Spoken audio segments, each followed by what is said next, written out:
अस्सलाम वालेकुम मेरे अजीज़ो क़ारिब, मेरे अजीज़ो मैं क़ारिफ़ी प्यारे पाकिस्तान के सिटी ऑफ ब्यूटी, जी हाँ, यानी शहर इक़्तिदार इस्लामाबाद से।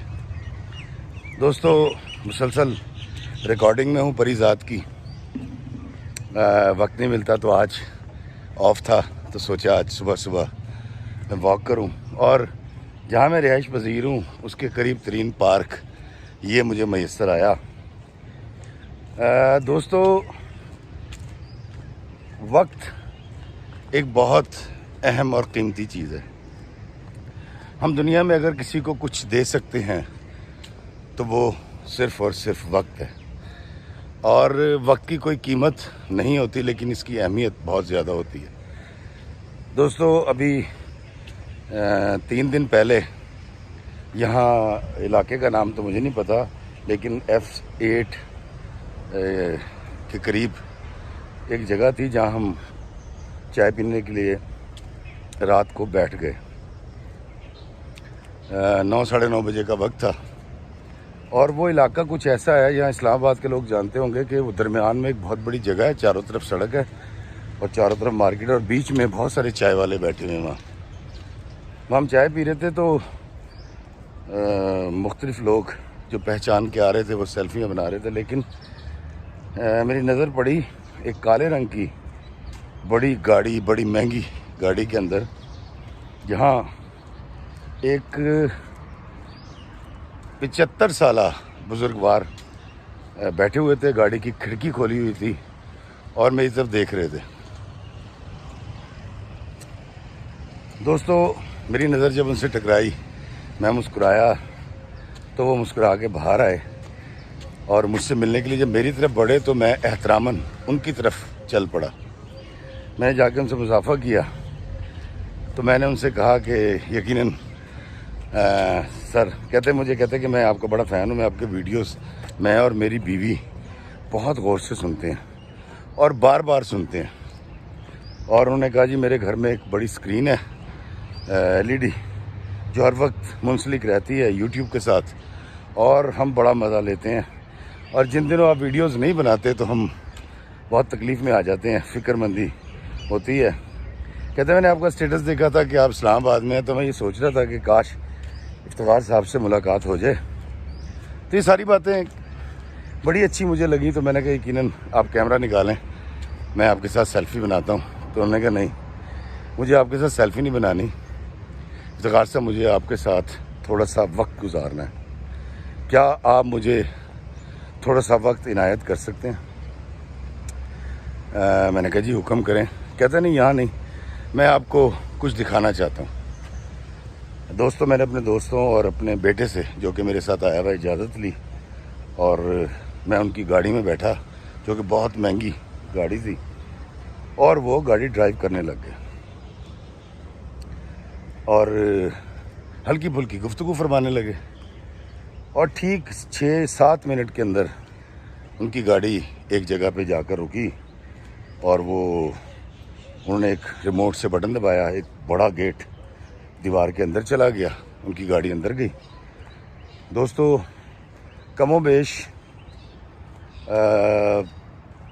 4 कनाल की या शायद इससे भी बड़ी वो कोठी थी, और बड़ी खूबसूरत तज़ीन और आइश के साथ वो कोठी थी, और वहाँ CCTV कैमरे भी लगे हुए थे।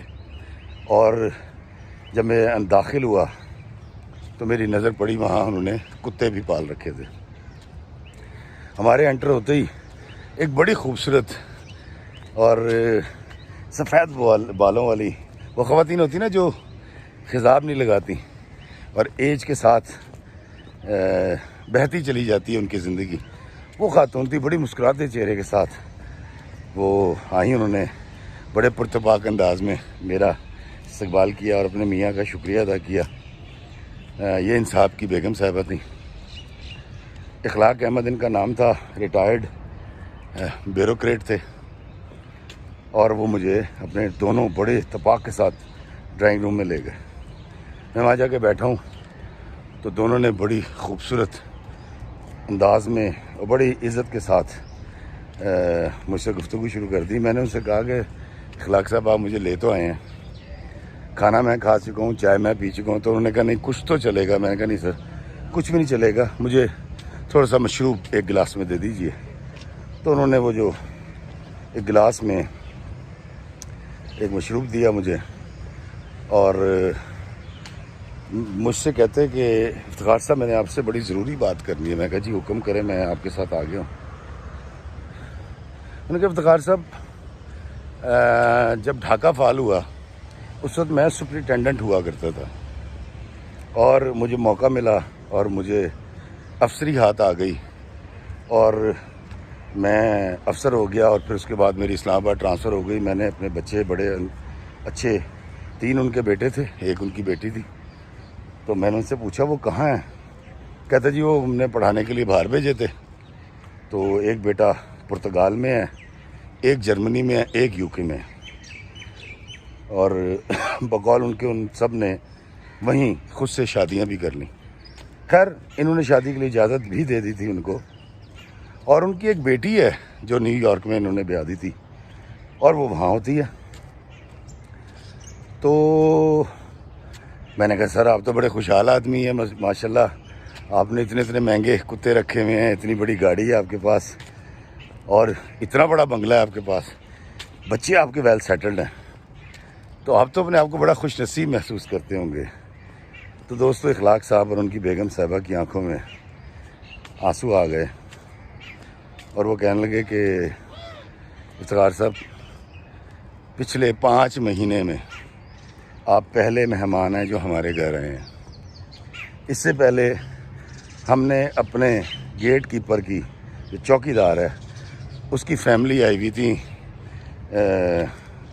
खानसपुर से। तो कहता जी हमने उनकी दावत की और हमने उनको 1 हफ़्ते तक अपने घर में मेहमान रखा और चूँकि हमारे बच्चे बहुत मसरूफ़ हो चुके हैं, उनके पास वक्त नहीं होता, वो हमसे वीडियो कॉल करके ये समझते हैं कि हमारे अंदर की हमारी ममता की या मेरे अंदर के बाप की तशफ़ी हो गई है, लेकिन ऐसा होता नहीं है।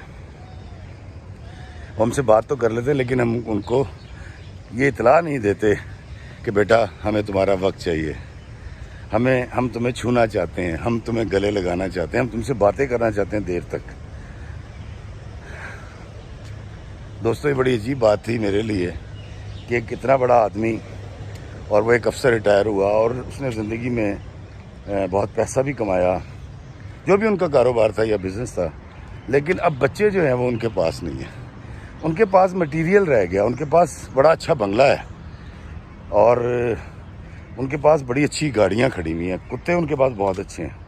तो मैंने कहा कुत्तों को आपने क्यों पाल रखा है? कहते हैं ये कुत्ते नहीं हैं, इनको मैं अपना बेबी समझता हूँ, ये मेरे बेबी हैं और अब तो मैं इन कुत्तों की ज़बान भी समझने लगा हूँ।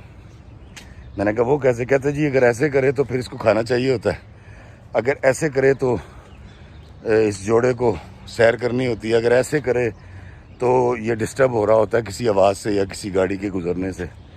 तो मैं बड़ा हैरान हुआ कि पिछले 15 साल से अकलापे का यानी तन्हाई की कैद काटते हुए आज़ाद मुल्क के आज़ाद कैपिटल में ये दोनों मियाँ बीवी रहते हैं। उन्होंने बहुत सारी मुझसे बातें की दोस्तों और उसके बाद मैं वहाँ से चला आया। वो मुझे ड्रॉप करने के लिए उसी जगह पर उसी होटल पर ले आए जहाँ से मुझे पिक किया था। लेकिन इखलाक साहब ने जाते हुए एक बात की मुझसे, मुझे कहना कि इफ्तिखार साहब आपके कितने बच्चे हैं? मैंने कहा जी मेरे 3 बेटे हैं, 2 बेटियां, तो एक बेटा तो मेरे साथ शूटिंग पे आया हुआ है। उसने कहा क्या मतलब? मैंने कहा जी मुझे दरअसल घर से दूर रहा नहीं जाता, तो किसी एंजाइटी और डिप्रेशन से बचने के लिए मैं मुल्क से बाहर जाऊं तो कई दफ़ा अली को ले जाता हूं और शूटिंग पे जाऊं तो मैं अली या ईसा को साथ ले आता हूं। तो मुझे घर की जो तड़प है अंदर, जो याद है, वो बड़ी कम हो जाती है। तो उन्होंने मेरा हाथ पकड़ा, चूमा और कहने लगे इफ्तिखार साहब आप बड़े खुशनसीब आदमी हैं, अल्लाह ताला ने आपको ऐसी औलाद दे रखी है जिसको आप देख सकते हैं, जिसको आप छू सकते हैं, जिसको आप गले लगा सकते हैं, ऐसी औलाद जिसके पास आपके लिए वक्त मौजूद है। और मुझे गले लगा के कंधे पर थपकी देकर रोते हुए गाड़ी स्टार्ट की और चले गए। दोस्तों मैं उस जगह खड़ा होकर सोचता रहा और मेरी नज़र सामने बैठे दोस्तों के दरमियान में अपने बेटे ईसा पे पड़ी, जो बड़े मगन होकर अपने मोबाइल में कुछ टाइप कर रहा था। और जब उसकी नज़र मुझ पर पड़ी तो वो उठकर खड़ा हो गया कि अब्बा आ गए, और उसने सीट छोड़ दी। आप यकीन करें, मैंने ईसा के पास पहुंचते उसको गले लगाया और गले लगाकर उसको मैंने कहा, यार थैंक यू ईसा। और दोस्तों इसी वीडियो के ज़रिए मैं अपने मूसा, अपनी हाजरा, अपनी हलीमा और अपने बड़े बेटे अली का शुक्रिया अदा करता हूँ, जो शूटिंग्स भी मेरे साथ दूसरे शहरों में जाता है, बल्कि अभी पिछले दिनों तुर्की भी मेरे साथ गया था। थैंक यू अली बेटा। दोस्तों मुझे नहीं पता ये वीडियो आप लोगों को समझ आएगी या नहीं आएगी, लेकिन इफ्तिखार इफ़ी ने इस बार इस्लामाबाद आकर ये बड़ा एक अहम सबक और अहम बात सीखी है कि मैं अपने बच्चों को आगे ले जाने के लिए, बड़ी कोठियाँ बनाने के लिए, तरक्की करने के लिए, पैसा बनाने के लिए, बाहर भेजने के लिए या अपने से दूर करने के लिए तैयार हो जाता हूँ। अपनी बेटी को बेहतर मुस्तकबिल देने के लिए दूसरे मुल्कों में ब्याहने के लिए तैयार तो हो जाता हूँ, लेकिन इस बात के लिए तैयार नहीं होता कि जब अकलापा आएगा, तन्हाई आएगी, जुदाई आएगी, तो उस वक्त इफ्तिखार इफ़ी क्या करेगा। दोस्तों मैं जैसा हूँ, जहाँ हूँ, जितना कमाता हूँ, जितना खाता हूँ, मैंने अहद कर लिया कि मैं अपने बच्चों को पढ़ने के लिए भी बाहर नहीं भेजूँगा।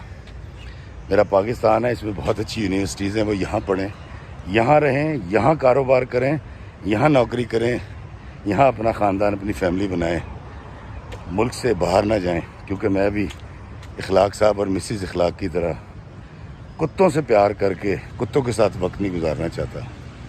मैं अपनी औलाद को जो अल्लाह ने मुझे अता की है, जिनके लिए दिन रात मैं मेहनत करता हूँ, पाल पोस कर जवान करूँगा, यहीं ब्याऊँगा, यहीं पढ़ाऊँगा, यहीं कारोबार कराऊँगा। पाकिस्तान से बाहर जाएं, सैर करने के लिए ज़रूर जाएं, जिस तरह मैं जाता हूँ, और उसी तरह रहें जैसे मैं हर बार यूके से, तुर्की से, दुबई से, कहीं से भी घूमकर वापस अपने माँ बाप के पास आ जाता हूँ, और मेरे माँ बाप मुझे गले लगाकर अपने पास बिठा लेते हैं, उस सफ़र का हाल पूछते हैं।